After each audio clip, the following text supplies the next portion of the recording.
একটা কথা বলি, উত্তরা হাউস বিল্ডিংয়ে জ্যামে পড়ে আসি, একটা আমার পাশের সিটের এক ভাই বলতেছে যে হুজুর এত বিষয় আপনারা পরামর্শ দেন, আমাকে একটা উপকার করেন, কোনো তাবিজ দিয়ে কিছু করা যায় কি নাই। বললাম আগে তওবা পড়েন, আমরা তাবিজের ব্যাপারই না, ওটা আলাদা ডিপার্টমেন্ট, কিছু অমুসলিম আছে ওগুলো করে খায়, আপনি অন্য কি বলেন। তো কাজে আমাকে একটা চিকিৎসা দেন। আমার প্রচণ্ড রাগ, আমার রাগ হলে টিভি ভাঙি, মোবাইল ভাঙি, ভাঙচুর করে দেই, স্ত্রীকে পিটাই, বাচ্চা কাচ্চা কে কোথায় আছে আমার মাথা ঠিক থাকে না, অন্তত আধা ঘন্টা এই অবস্থা চলে।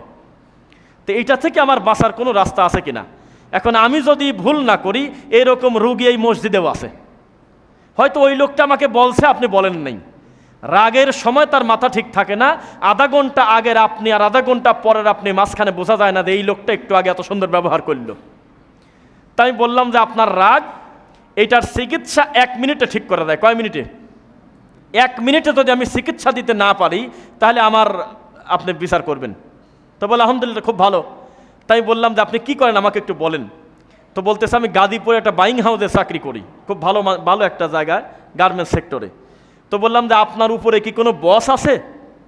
তো বলে অবশ্যই আছে, আমার উপরে হলো আপনার হলো, দাঁড়ান আমি মনে পড়ি, জিএম আছে, আমার উপরে জিএম আছে, উনি ফোন করে, প্রধান দায়িত্বশীল। তাই বললাম যে এখন আপনার সাথে আমার ঝগড়া লাগতে পারে কিনা। হ্যাঁ, অশান্তি, দুইজন খারাপ ব্যবহার করতেছি, প্রায় আপনি আমাকে মায়ের মুখী, অথবা আপনার স্ত্রীকে মারার জন্য লাঠি তুলছেন, এমত অবস্থায় আপনার মোবাইল বেজে উঠছে। তো মোবাইলের দিকে তাকায় দেখতেছেন যে আপনার জিএম সাহেব ফোন দিয়েছে। তো ফোনটা রিসিভ করে তখন আপনি বলেন যে তুই ফোন করার সময় পাস নাই, তোকেও পিটাবো, বউকেও পিটাবো, এটা বলবেন? তো বলে যে এটা কি বলা যায়? তাহলে অবশ্যই বলতে হবে। রাগে যদি মাথা ঠিক না থাকে, আরে কে জিএম, কে পিএম, কে বউ, সবই সমান। ওকে কাল অফিসে গিয়ে বলবেন যে তোর পিঠের সামনা তুলে দেবো, তোর জ্ঞান নাই?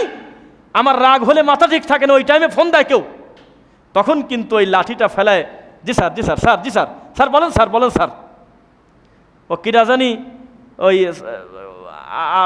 8 মিনিট না 10 মিনিটে 80-90 বার কি বলে ডাকছে, ওই রকম অবস্থা, জ্ঞান নাই। তখন স্যার স্যার বলতে বলতে অস্থির। এটা হলো চিকিৎসা। তার মানে মানুষ অভিনয় করে, ওয়াস্তাইনু বিস-সাবরি ওয়াস-সালাহ, সালাত আদায় করা যেমন ইবাদত, ধৈর্য ধারণ করাটা ইবাদত, তা সে জানে না। আমি বিশ্বাস করলাম যে ছাগলের ঠ্যাং ভেঙে দিয়েছে প্রতিবেশী, আপনি যা তার ছাগলের ঠ্যাং ভাঙলে সমাধান হবে না। বুঝলাম যে আপনার বাচ্চাকে, আপনার প্রতিবেশীর বাচ্চাকে কোনোদিন আর একটা থাপ্পড় হতে পারে না। এখানে আপনার জন্য ইসলাম একটা গুরুত্বপূর্ণ ইবাদত রাখছে, তার নাম হলো ধৈর্য। ডক্টর জাকির নায়েকের কাছে পাকিস্তানে কয়েকদিন আগে আসছিল, দেখেছেন আপনারা? দেখছেন? পাকিস্তানে আসছিল, দেখেন নাই? পাকিস্তানে উনি বিশাল সম্মেলন করছে, ওখানে রানিং একটা লোক তাকে প্রশ্ন করতেছে, মিস্টার জাকির ভাই, আমার হলো কি যেন বলছে, ভুলেই গেলাম, আচ্ছা মনে পড়লে বলবো। উনি রাগের একটা বিষয়, হ্যাঁ বলছে আমার স্ত্রী জাহান্নামে যাবে, সরাসরি প্রশ্নের কথা বলতেছে। কেন ভাই, আপনার স্ত্রী জাহান্নামে যাবে আপনি কিভাবে বুঝলেন? তো বলে নবী তো হাদিসে বলছে যে তার স্বামীর মুখে মুখে তর্ক করে, স্বামীর সাথে খারাপ ব্যবহার করে, সে জাহান্নামে যাবে। তা হাদিস কি মিথ্যা না সঠিক? কথা বলে না। স্বামীর অবদ্ধতা কি জাহান্নামে যাওয়ার কারণ না জান্নাতে যাওয়ার কারণ? হাদিস তো ঠিক।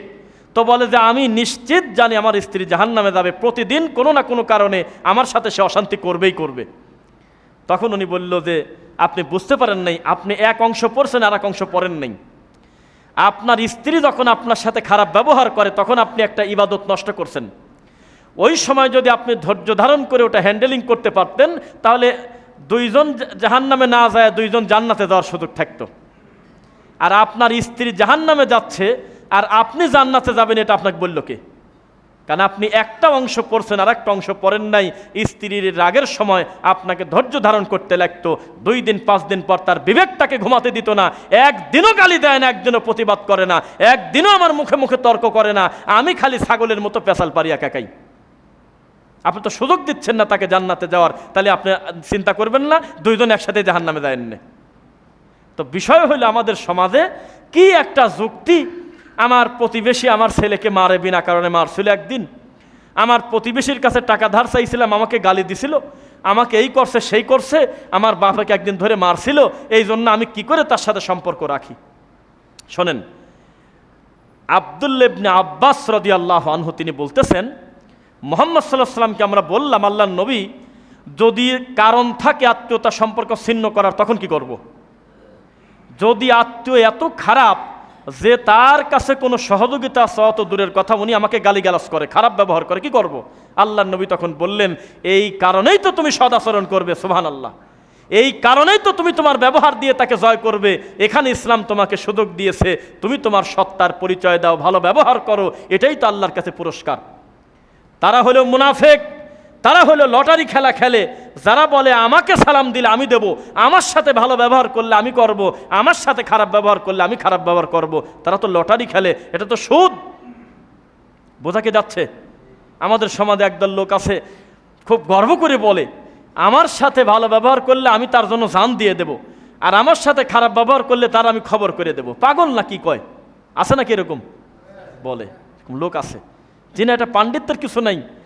আত্মীয়তা সম্পর্ক আপনার নষ্ট হওয়ার আর একটা কারণ, ওয়াইলুল্লি কুল্লি, কেউ পড়ে না, এটা তো আরবি পড়া দোষ নাই। ওয়াইলুল্লি কুল্লি হোমাঝাতিল লুমাঝা, ওয়াল্লাহি আল্লাহর ঘরে দাঁড়ায় বলতেছি, আমাদের গ্রামে, আপনার গ্রামে চায়ের দোকান নাই এমন গ্রাম আছে বলেন?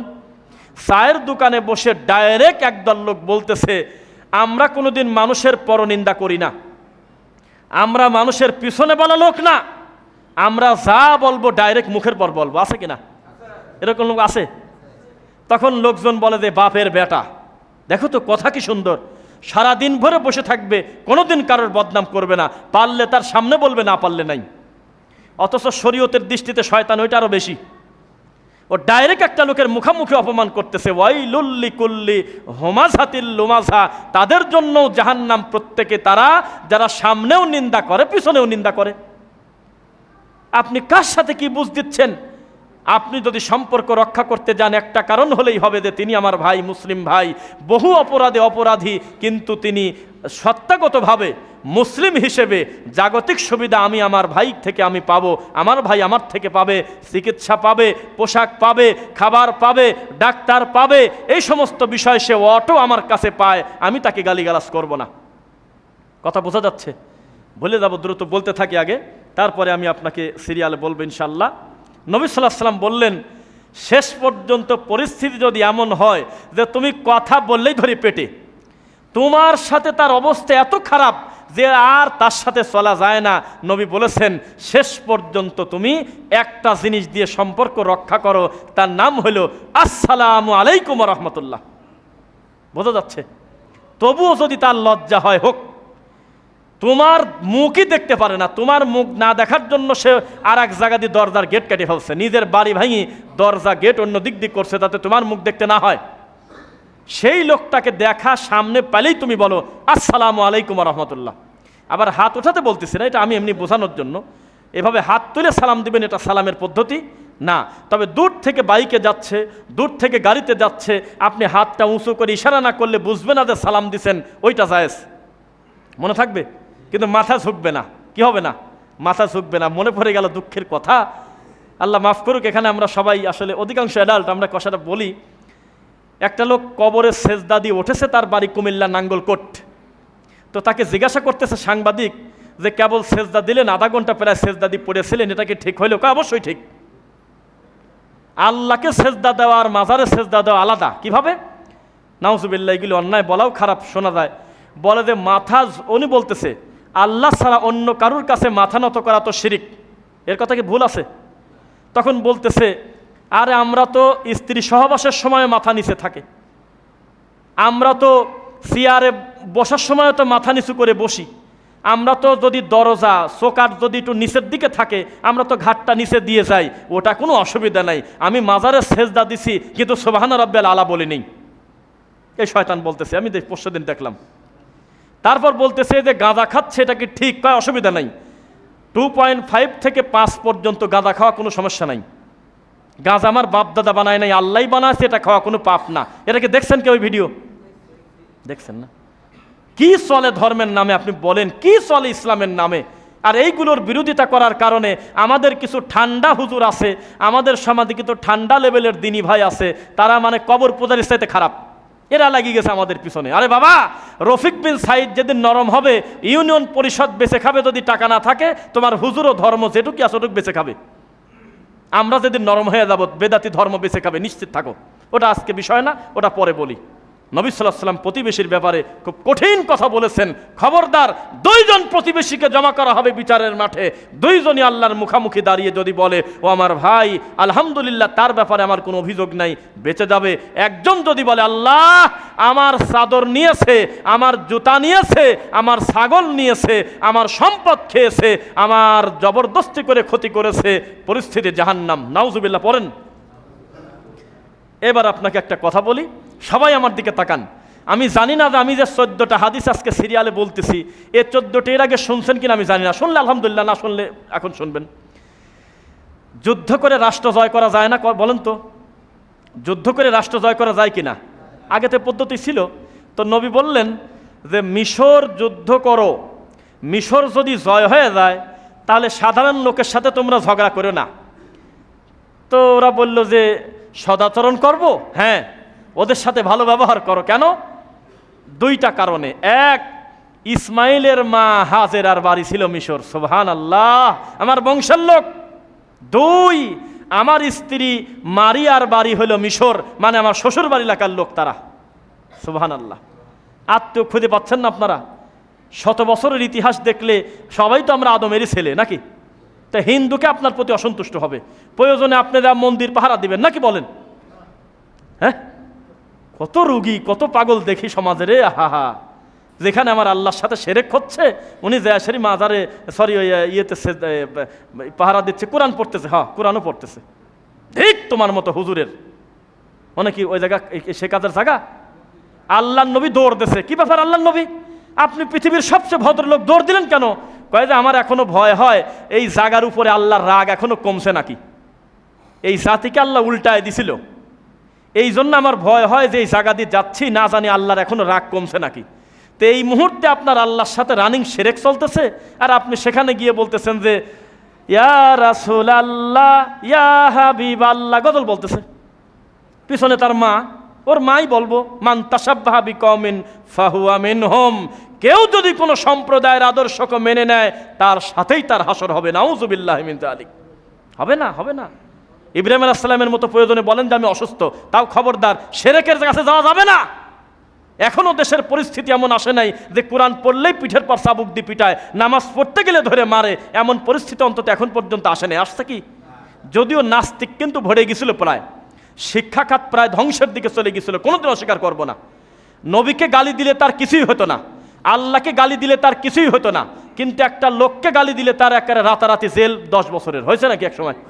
এটা স্বীকার করবো, অস্বীকার করবো না। তাই বলে আমি কি মন্দিরে যাবো এটা আমার উচিত? এটা ইমানের দাবি, এটা অন্যায়। ও মনে একটা জিনিস ভুলে যাবো, আচ্ছা শেষে বলতেছি আর কি। তো নবী সাল্লাল্লাহু আলাইহি ওয়াসাল্লামের আদর্শ কি? হুসনুল খালক, সুন্দর চরিত্র, উত্তম ব্যবহার, আহসানুল খুলুক, উত্তম আচরণ দিয়ে মানুষকে জয় করা, যেটা আমাদের সমাজে খুবই কম। এক এক করে বলি তারপরে। এবার আসেন, নবী সাল্লাল্লাহু আলাইহি ওয়াসাল্লাম বললেন যে দুটি জিনিস ছাড়া পৃথিবীতে সরাসরি কোনো ব্যক্তির শাস্তি হবেই, এটা বলা যাচ্ছে না, হবে পরকালে হবে। এক, জুলুম। দুই, আত্মীয়তা রক্ষাকারী না, মানে ছিন্ন করছে, মনে থাকবে।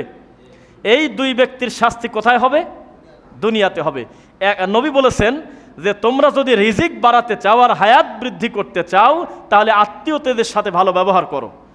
কিন্তু এখান থেকে আলেম ওলামারা বুঝেছেন যে আগে বাঁচত 60 বছর, আত্মীয়তার সাথে ভালো ব্যবহার করার কারণে 70 বছর বাঁচবে, এরকম না। আল্লাহ তার হায়াতে বরকত দেবে, বোঝা যাচ্ছে? আল্লাহ তার রুজিতে বরকত দিয়ে দেবে, এটা এরকম একটা অর্থ বেশি নিয়েছেন। যে হায়াত বাড়া মানে তার একের পর এক দিন বেড়ে যাবে, এটা একদল লোক বলেছেন, হতেও পারে নাও পারে, আল্লাহর উপরে ছেড়ে দিয়েছেন, আল্লাহু আলাম। এবার সম্পর্ক যখন আল্লাহ তৈরি করে, সব কিছুর সৃষ্টিকর্তা কে? কে? আল্লাহ। তা আল্লাহ যখন সম্পর্ক সৃষ্টি করে তখন সম্পর্ক আল্লাহর সামনে দাঁড়িয়ে গেছে 2543, সহি মুসলিম 2543। সম্পর্ক জিনিসটা আল্লাহর সামনে দাঁড়ায় গেছে। তখন বলতেছে, হে আদম সন্তান, আমি হলাম সেই সম্পর্ক, আল্লাহর সামনে তোমরা এখন অঙ্গীকার হয়ে নাও। তখন আল্লাহ বলে ফেললেন, হ্যাঁ তুমি কথা ঠিকই বলছো। সম্পর্ক তখন বললেন, আমি হলাম সে, আমাকে খুশি করলে আল্লাহ খুশি হবে, আমাকে অসন্তুষ্টি করলে আল্লাহ অসন্তুষ্ট হবে। আল্লাহ বললেন, হ্যাঁ নাম ঠিক বলেছো। এ কথা 3 বার বললেন আল্লাহ। সম্পর্কের সাথে আল্লাহর কথা হচ্ছে এমন হাদিস কোনোদিন শুনছেন আমি জানি না। 2543 সহিহ মুসলিম, মনে থাকবে ইনশাআল্লাহ। সম্পর্কের সাথে আল্লাহর কথা একবার হয়ে গেছে যে আমার সাথে যদি কেউ সুসম্পর্ক না রাখে আত্মীয়, তাহলে আপনি তাকে ভুলে যান, নাউজুবিল্লাহ। এবার আসেন, আল্লাহ বলতেছেন আমি রহমান, রহমান থেকে আমার আর একটা নাম কাছাকাছি, তার নাম হলো রহিম। আছে কি? এই রহিম থেকে আমি আল্লাহ বানাইছি রেহেম। এই রেহেম বের করছে আমি আল্লাহ আমার নিজের নাম রহমানের ভিতর থেকে। সুতরাং কেউ যদি আত্মীয়তার সম্পর্ক রেহেম করে, সম্পর্ক ভালো রাখে, তাহলে সে যেন আমি আল্লাহর সাথে সম্পর্ক ভালো করেছে। আর আত্মীয়র সাথে যদি সম্পর্ক খারাপ করে, আমি আল্লাহ বিচারের মাঠে তাকে ভুলে যাব। বোঝা কি যাচ্ছে? আচ্ছা, আর একটা বিষয় বলি। এবার নবী সাল্লাল্লাহু আলাইহি ওয়াসাল্লাম আর একটা বিষয় বলেছেন যে তোমরা সম্পর্ক জোরানোর জন্য একটা অজুহাত খোঁজো। 1, সালাম, সালামের উত্তর দেয়, তাহলে বোঝা গেল যে অনেকটা আগায় গেছো। 2, গিফট, হাদিয়া। হাদিয়া বোঝেন নাকি? হাদিয়া হলো যে আপনি জমি রেজিস্ট্রি করতে গেছেন, তো সাব রেজিস্ট্রার বলল যে আপনি নিজের লোক, অন্য লোকের হলেও প্রতি কাঠায় 5,000, আপনি 3,000 দেন, এটা হলো হাদিয়া নাকি? জি না, নাউজুবিল্লাহ। ওই যে আমার কথাগুলি মিডিয়ায় যাবে, যাকে আমি নাম বলবো না, খুঁজে পাবে না। বেশ কিছুদিন আগে, ওই সময় মেলা দিন আগে, আল্লাহর কসম আমি দাঁড়ায় আছি, আমার পাশে একটা লোক জমি রেজিস্ট্রি করতে গেছে আর কি। তো ওই সর্বশেষ যেখানে টিপ দেয়, সর্বশেষ কাঠের উপর থেকে নিয়ে বাম হাত দিয়ে টিপ দিয়ে চলে যাবে। তো যেই যাচ্ছে প্রত্যেকে তার পকেট থেকে সাধ্য অনুযায়ী কিছু দিচ্ছে, এটা আমি দেখলাম। 500 দিক, 200 দিক, কথা বুঝতেছেন? ওই লোকটার কাছে খাতা দিয়ে বের করে ভলিউম। তো আমাদের সামনে লোক বেশি একটা নাই, উনি আর আমরা, তারপরে আরও কয়েকজন। তখন ওই টিপসই হয়ে গেল। তখন ওই ওনার ওই দলিল লেখক সম্ভবত ওকে বলতেছে যে খাতাওয়ালাকে, সকালবেলা থেকে কিছু বউনি হয়েছে, বউনি বোঝেন, বউনি হয়েছে। তখন এমন লজ্জা পাইল ওই বেচারা আমাকে দেখে, আমার এই হুজুর মানুষ আর চেনে কিনা জানি না, এমন লজ্জা পাইল, লজ্জায় মুখ ঢেকে ওই লোকে বলল যে আপনার কি আল্লাহ জ্ঞান বুদ্ধি কিছু দেয় নাই? এটা কি আমার রুজি ব্যবসা? যে সায়াত হয় নাই, বউনি হয় নাই, এটা কোন ধরনের কথা?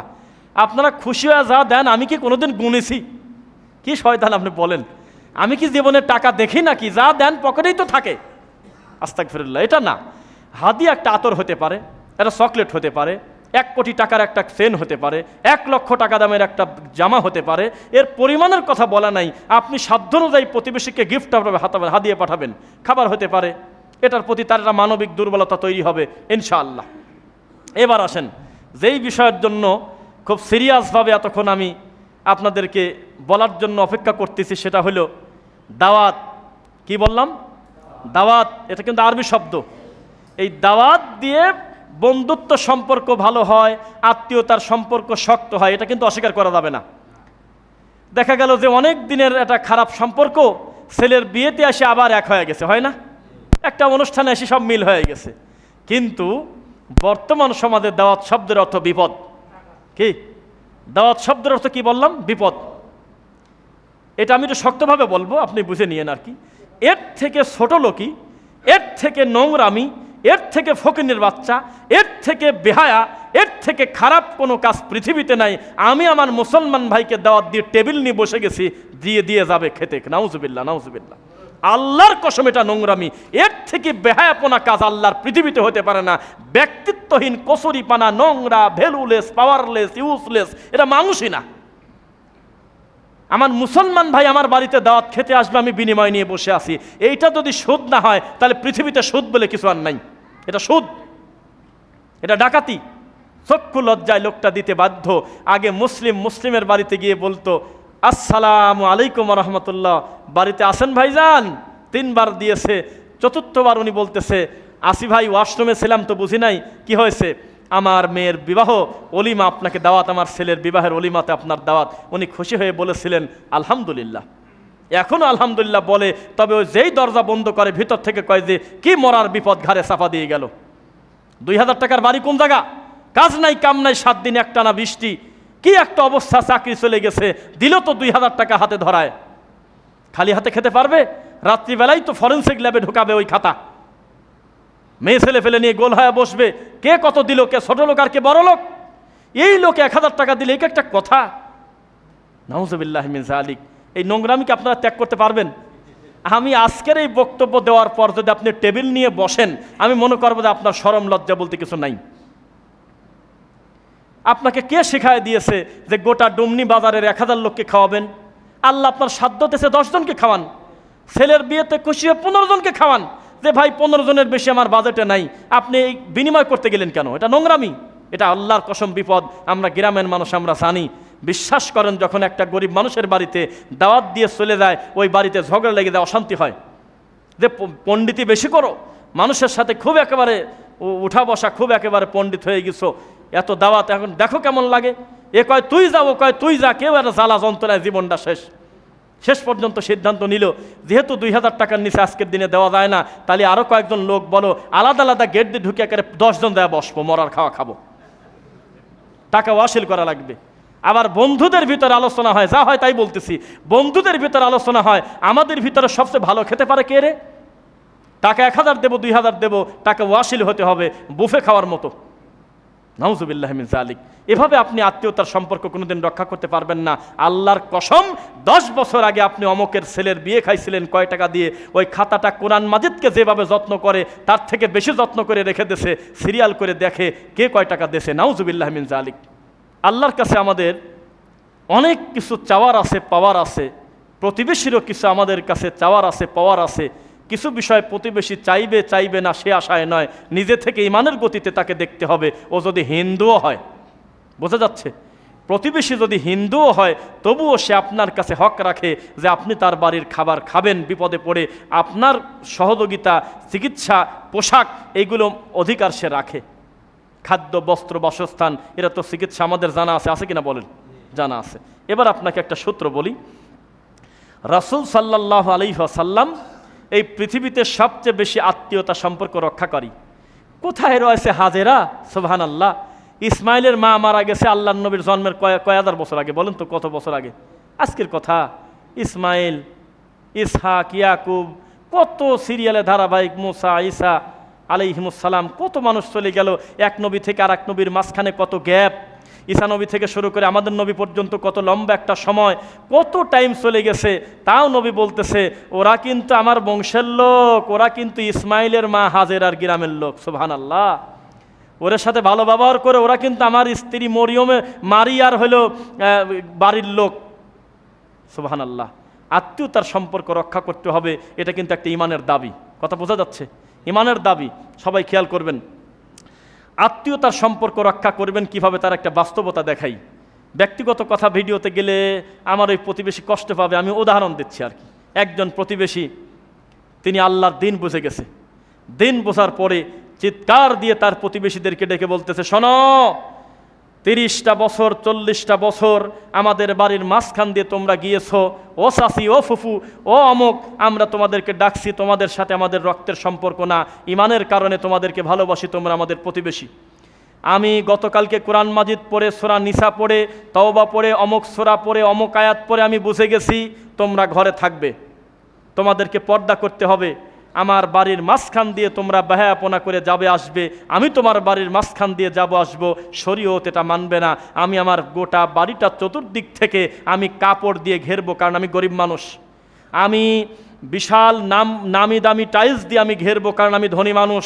আমার বাড়ির মাঝখান দিয়ে আমি পথ দেব না। তোমরা যার যার জায়গা দিয়ে সেই চলাফেরা করো, সালাম দিয়ে তারপরে আমাদের বাড়িতে প্রবেশ করো।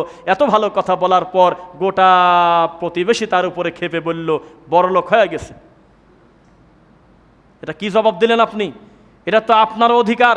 প্রয়োজনে কলার ফাতরা দিয়ে, প্রয়োজনে খড়ি দিয়ে, প্রয়োজনে বস্তা দিয়ে, প্রয়োজনে রাস্তা থেকে আপনার পুরান কাপড় খুঁটিয়ে নিয়ে সেলাই করে নিজের গোসলখানাটা সুন্দর করতে হবে। নিজের বাড়ির এরিয়াটা চলাফেরা যেটুকুন আপনার মা বোনেরা চলাফেরা করে সেটুকুন ঢেকে রাখা হলো ইসলামী আদর্শ, ঠিক কিনা? আর আমাদের সমাজে গর্ব করে, আল্লাহ মাফ করো, আমাদের গ্রামে একটা বড় পরিবার আছে, ওনারা শুনলেও বুঝবে না, ওগুলি ঠিক পাবে না আশা করি। তো এত বড় পরিবার, প্রতিদিন 52 জন লোকের রান্না হয়, এক পাতিলে 52 জন লোকের রান্না হয়। তো গোটা গ্রামের লোকজন বাপ আর ছেলের ঝগড়া লাগলি বলে, দেখছিস 2 দিন বিয়ে হয়ে তোরা এরকম করিস, দেখ তারা 52 জন একসাথে থাকে, 6 ভাই, বউ দিয়ে, মা দিয়ে, সবাই কত মোহাব্বত করে থাকে, কত সুন্দর মিলেমিশে আছে, কে হিন্দু আর কে মুসলিম একই তো সব, নাউজুবিল্লাহ। সেরকমই হইল।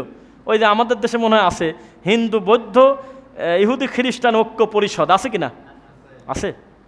আমাদের সমাজেও কিছু টুপিওয়ালাদেরও আছে, সেটা এ বিষয়ে আমার দরকারই নেই বলার। যাই হোক, তো এই যে ব্যাপার, আমরা মনে করি এর থেকে ভালো সুখী পরিবার আর কি হতে পারে?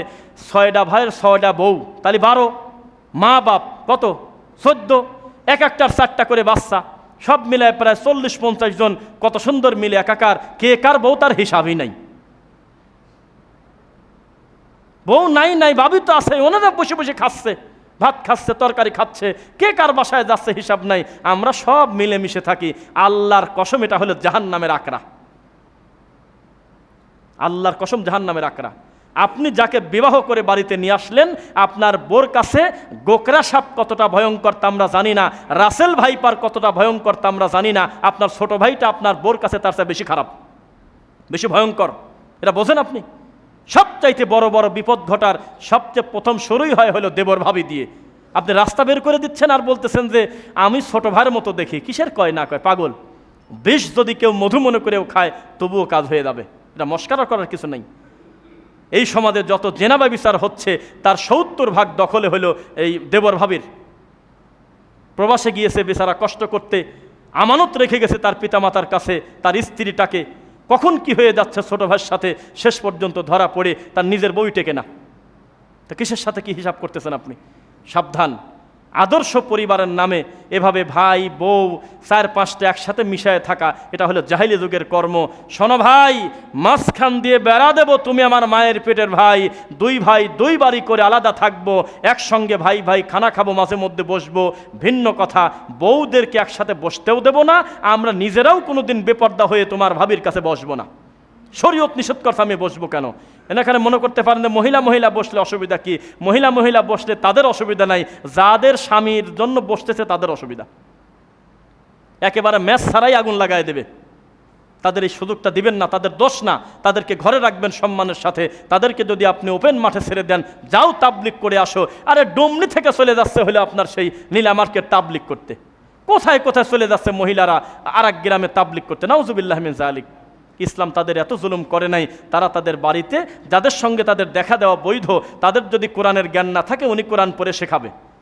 কথা বোঝা যাচ্ছে তো? যাক, আমি ঘড়ির দিকে হট করে টাকা দেখি 2-4 মিনিট পার হয়ে গেছে। আপনারা আশা করি হয়তো কিছু মনে করেন না ইনশাল্লাহ, কারণ আমি তো নিয়মিত খতিব না, আর আমার শ্রোতারা আলাদা। আমি এই যে 24 নম্বর সেক্টর পূর্বাচল আরফান ভাইয়ের মসজিদে প্রায় 7-8 বছর দাওয়াতি কাজ করার পরে এবারই প্রথম সিদ্ধান্ত নিচ্ছি জুমার খুতবাগুলো ফিস করে ফেলবো।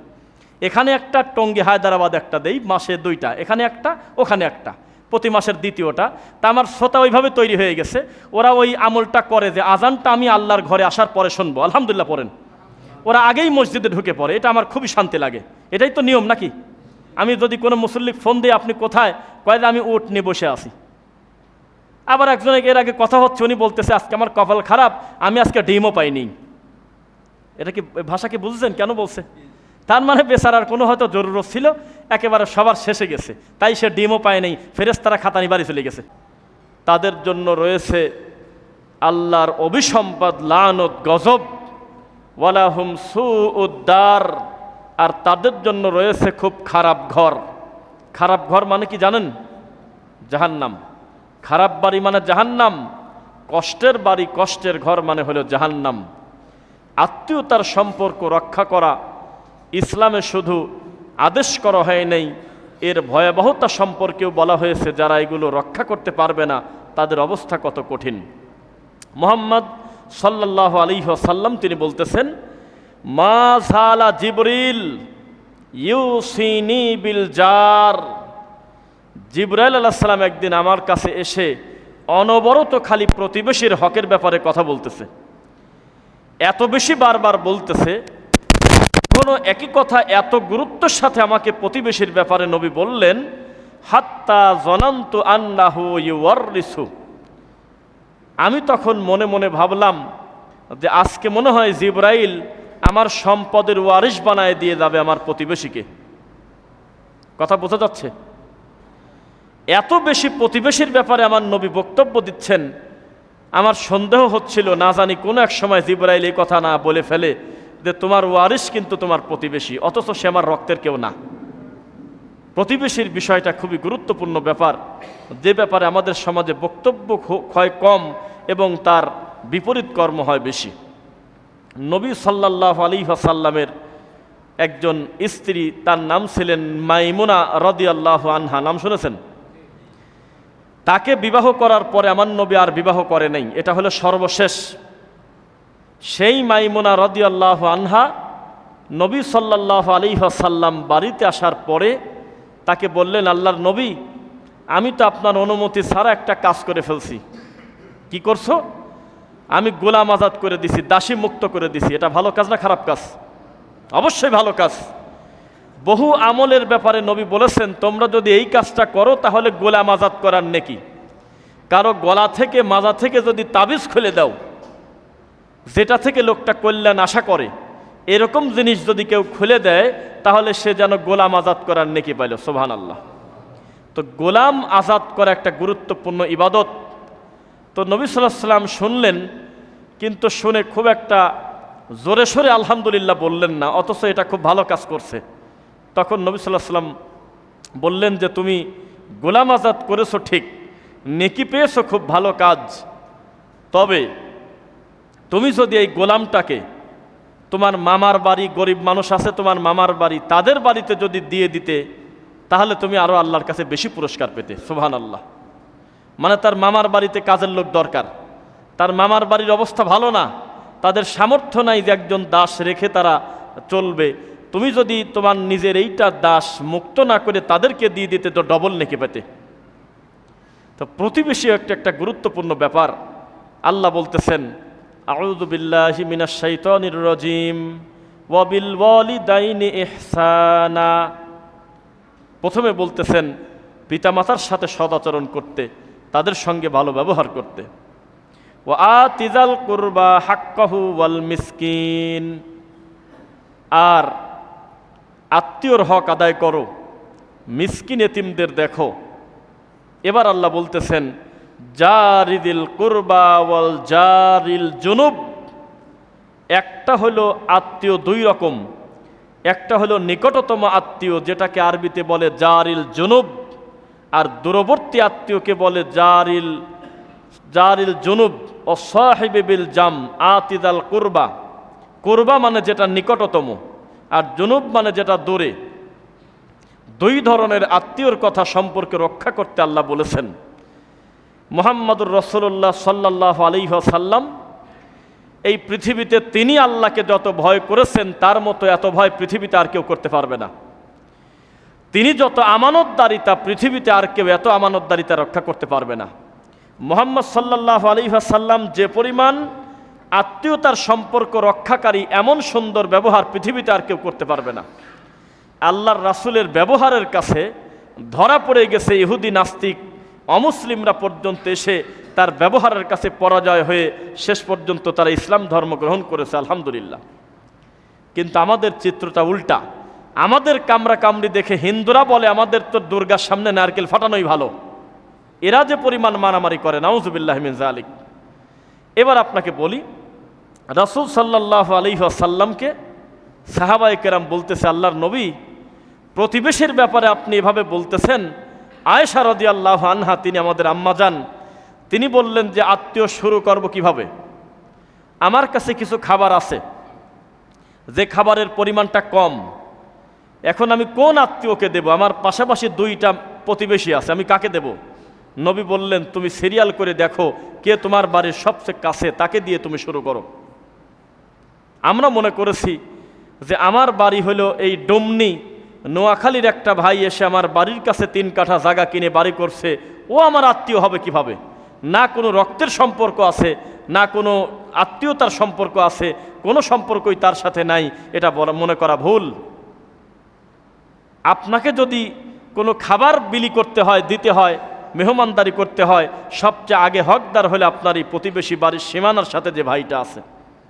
কিন্তু অধিকাংশ ক্ষেত্রে আমাদের এই সমাজে সবচেয়ে বেশি অশান্তি যাদের সাথে, এটা বোঝার জন্য কার বাড়ি কত কাছাকাছি সেটা দেখলেই হবে।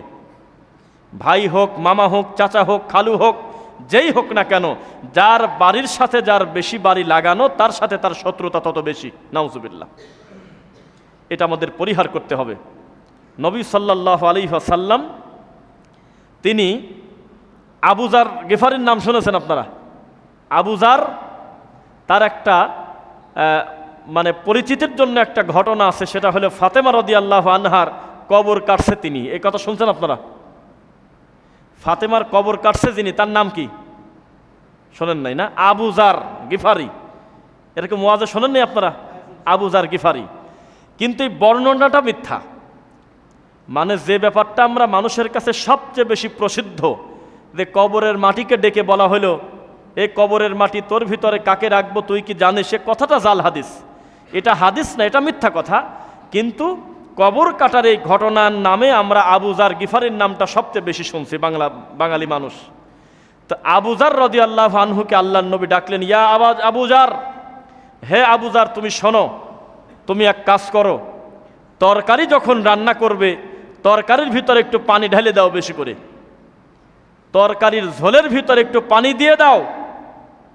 যেই তরকারিটা ঝোল হয়, আবার ভর্তার ভিতরে দিয়েন না, ভাজির ভিতরে অতিরিক্ত দিতে হবে না, দিতে হচ্ছে যেটা ঝোল নামক তরকারি। এই তরকারিতে আবু যার তুমি বেশি করে পানি দিয়ে দাও, তাহলে ঝোলের পরিমাণ বাড়বে, এটা দিয়ে তুমি তোমার প্রতিবেশীর সাথে খাবার ভাগ করে খেতে পারবে। সুবহানাল্লাহ। ইসলাম হলে এইটার নাম। এইগুলো তো অমুসলিমরা শোনে না। অমুসলিমরা খালি শোনে যে ওইখানে পীর সাহেব জেকের করে আর মুরিদ খালি লাভ দেয়। এগুলো দেখে দেখে ওরা বলে আল্লাহ বাঁচাইছে, আমরা মুসলমান হইনি, ভগবান বাঁচাইছে, আমাদের ধর্মই ভালো। নাউজুবিল্লাহ। প্রতিবেশীর হকের ব্যাপারে মানুষ মানুষের সাথে কি পরিমাণ সদাচরণ করবে, এই মডেল হিসেবে নবীর নাম আমরা সামনে আনি না। আনি হলে পীর বুজুর্গের নাম, বাবার নাম, দাদার নাম, মিথ্যা কথা বলি। নাউজুবিল্লাহ। তো নবী বললেন, আবু যার, তুমি তরকারিতে ঝোলের পরিমাণ বাড়িয়ে দাও, যাতে তুমি তোমার প্রতিবেশীকে একটু সহযোগিতা করতে পারো, মানুষ যাতে খেতে পারে। কে শোনে কার কথা? এই কথা শুনেই তখন আয়েশা রাদিয়াল্লাহু আনহা, আমাদের আম্মাজান, বলেছিলেন যে আমি শুরু করব কার মাধ্যমে, আমার প্রতিবেশী কিভাবে আমি মাফ করব। নবী বললেন, তুমি সিরিয়াল শুরু করো, তোমার কাছে যে সে, তোমার কাছে একটু দূরে যে, তারপরে সে, একটু দূরে যে, তারপরে সে, এভাবে তুমি ধারাবাহিকতা রক্ষা করো। বোঝা কি যাচ্ছে? রাসূল সাল্লাল্লাহু আলাইহি ওয়াসাল্লাম বললেন যে প্রতিবেশী আর এক প্রতিবেশীর বাড়িতে যদি বকরির খুরও দেয়, তবু তোমরা খোটা দান করো না, তোমরা বলো আলহামদুলিল্লাহ। এটা কি বুঝতে পারলেন আমার কথা? বকরির খুর মানে কি? খুর কোথায় থাকে? পায়ের খুর। এটা বেদামি। এটার দ্বারা মানে একটা ওক্তখানা তো দূরের কথা, এ দ্বারা কিছুই হয় না। এই বকরির যদি পায়ের খুরও তোমার প্রতিবেশী তোমাকে গিফট করে, হাদিয়া দেয়, তুমি এটা খুশি মনে গ্রহণ করে হাত দিয়ে ধরে বলো আলহামদুলিল্লাহ, আমার ভাই এটা আমাকে দেশে।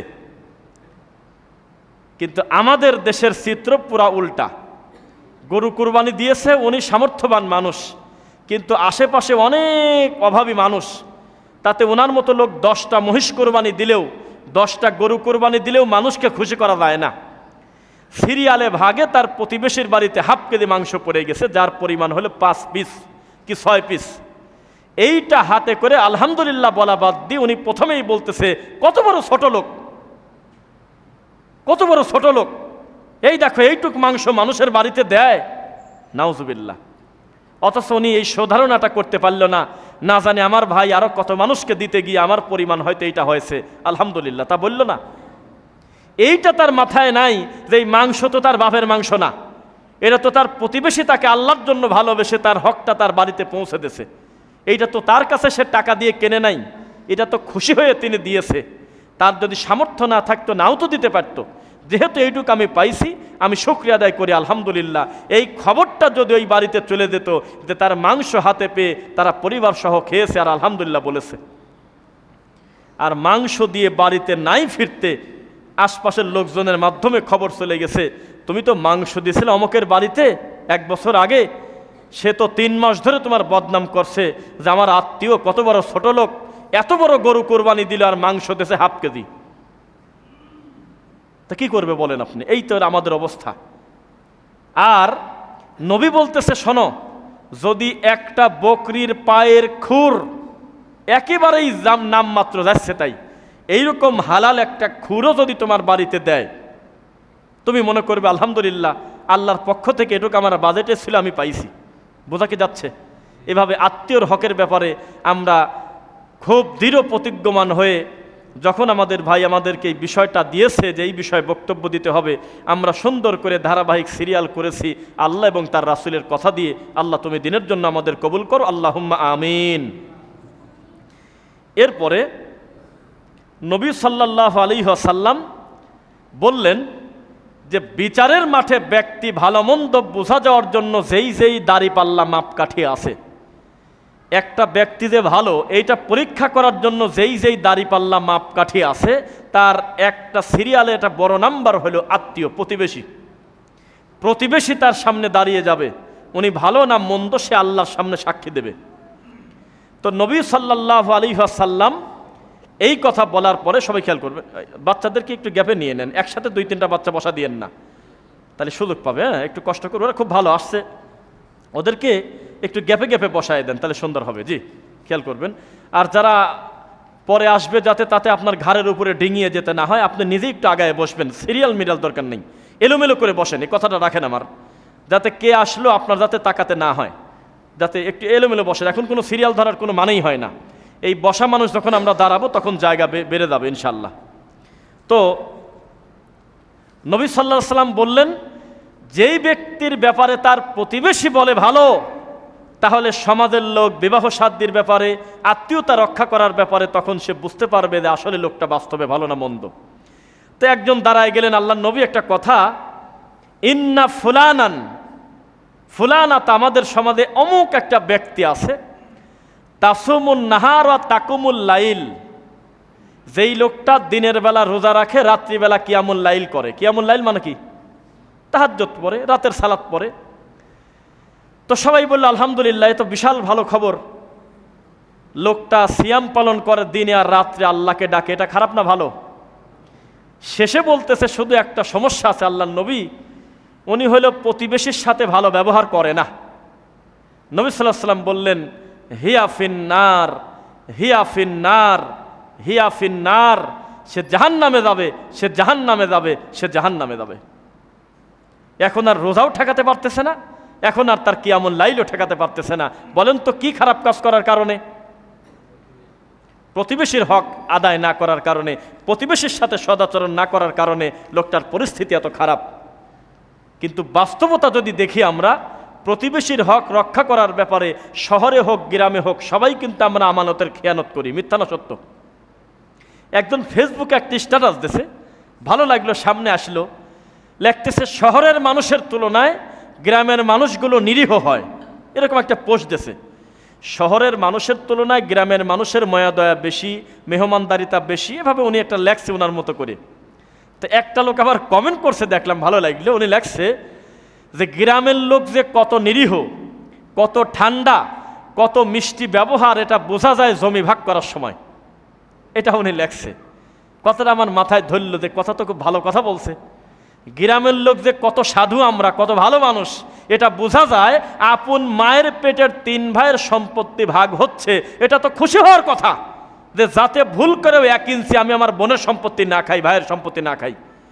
এখন এই শুধু আমি নানছি 1 ভাই, বাকি 2 ভাই একেবারে মুহূর্তের মধ্যে রেডি মারামারি করার জন্য প্রস্তুত। এটা হলো গ্রামের চিত্র, আমাদের সমাজে আমরা দেখি।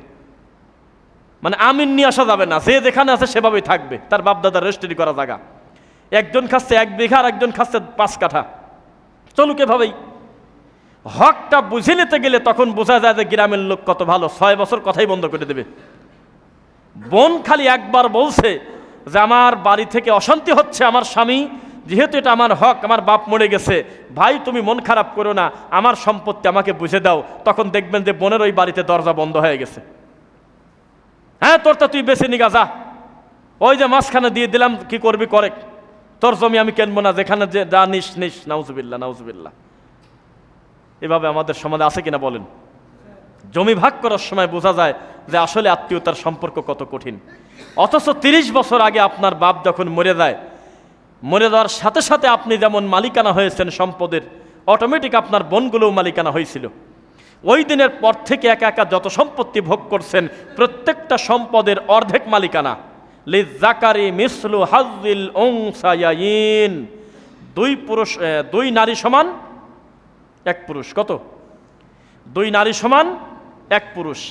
এ ব্যাপারেও নাস্তিকরা কিছুদিন আগে চেষ্টা করছিল যে এটাকে সমান অধিকার করা যায় কিনা, নারী যা পাবে পুরুষও তা পাবে। একটু নাউজুবিল্লাহ পড়েন না তো? মানে আল্লাহ এখানে ভুল করছে, আমরা একটু ঠিক করে দেবা বাংলাদেশের লোক। নাউজুবিল্লাহ।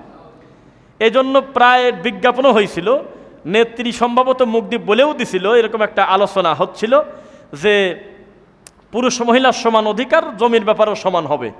তখন চতুর্দিক থেকে আন্দোলন হলো, বিভিন্নভাবে সবাই মন্তব্য করার পর আমার ধারণা মনে হয় এটা ঠিক হয় নাই, আমি জানি না শিওর, এটা পরে ক্যান্সেল হয়েছে, আস্তাগফিরুল্লাহ।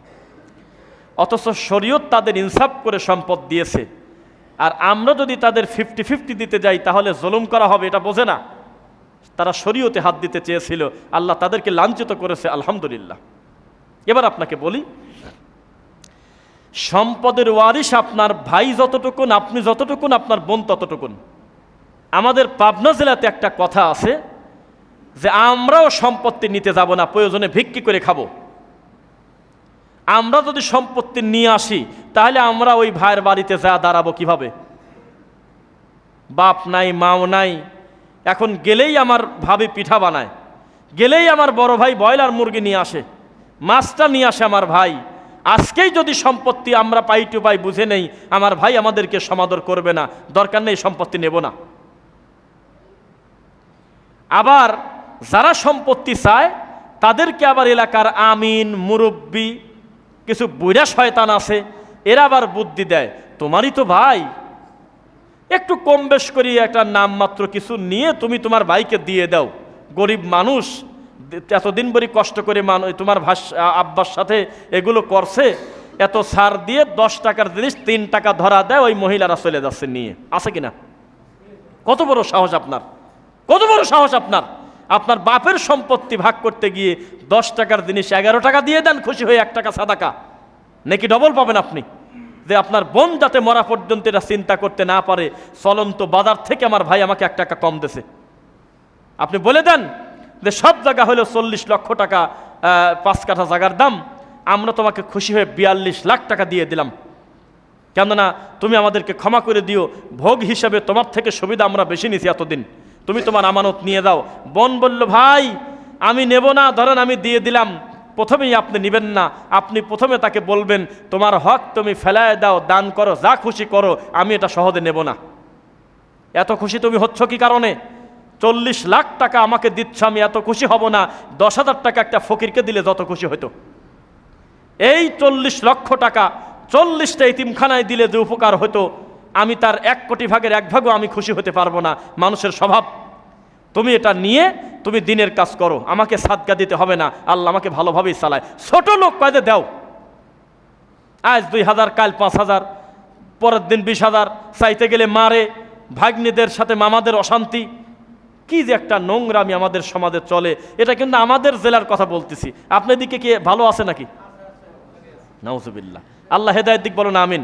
আমি পয়েন্ট ভিত্তিক একটু সিরিয়াল করছি, খালি একবার করে তাকাবো, এইভাবে বলতে থাকবো, এভাবে যাতে সব বিষয় আমি টাচ করতে পারি। সামনে ইনশাল্লাহ বাকি কথা বলবো। এবার রাসূল সাল্লাল্লাহু আলাইহি ওয়াসাল্লাম বলতেছেন, আবু হুরায়রা রাদিয়াল্লাহু আনহু হাদিসের রাবি, মুত্তাফাকুন আলাইহি, একযোগে বুখারী এবং মুসলিম উভয় বর্ণনা করছেন। সেটা কি? আল্লাহর সামনে বৃহস্পতিবারের দিনগত শুক্রবারের রাত, প্রত্যেক বৃহস্পতিবারের দিনগত শুক্রবারের রাতে বান্দার আমলগুলো ধরে নিয়ে আল্লাহর সামনে পেশ করা হয়। তখন আল্লাহ সুবহানাহু ওয়া তাআলা একটা জিনিস ধরে না, কাতিউর রহিম, যেই লোকটা আত্মীয়তার সম্পর্ক রক্ষা করে নাই, ভাই বোনের সাথে সদাচরণ করে না, প্রতিবেশীর সঙ্গে ভালো ব্যবহার করে না, সেই লোকটার আমলনামা ধরে না। কঠিন কথা না সহজ কথা? হয়তো ওটা রেখে দাও, সাইডে রেখে দাও, হিসাবের বাইরে। এই আত্মীয়তার সম্পর্ক আমাদের সমাজে দিন দিন প্রায় নাই বললেই চলে। তাহাজ্জুদের ত্রুটি নাই, রমাদান অন্যান্য সব ধরনের ইবাদত তার পূর্ণ, কিন্তু আত্মীয়তার সম্পর্ক রক্ষা তিনি করেন না। উনি হাজি মানুষ, তার অন্যান্য গুণের দিকে তাকালে আপনি আশ্চর্য হবেন, আল্লাহ তাকে দিয়ে এত ভালো কাজ করান, কিন্তু তার বোনের সাথে লোকটা 15 বছর কথা বলে না। একদিন নাকি কোন এক বিয়ের অনুষ্ঠানে কি নিয়ে কি হয়েছিল, উনি নাকি মনে আঘাত পেয়ে গেছে। আরে বাবা, উনি এমন হিট পায় 30 বছর বোনের সাথে কথা কয় না, এমন মনে আঘাত পাইছে আজ 12 বছর আপন মায়ের পেটের ভাইয়ের সাথে কথা কয় না। এরকম জোকার আছে নাকি আমাদের সমাজে?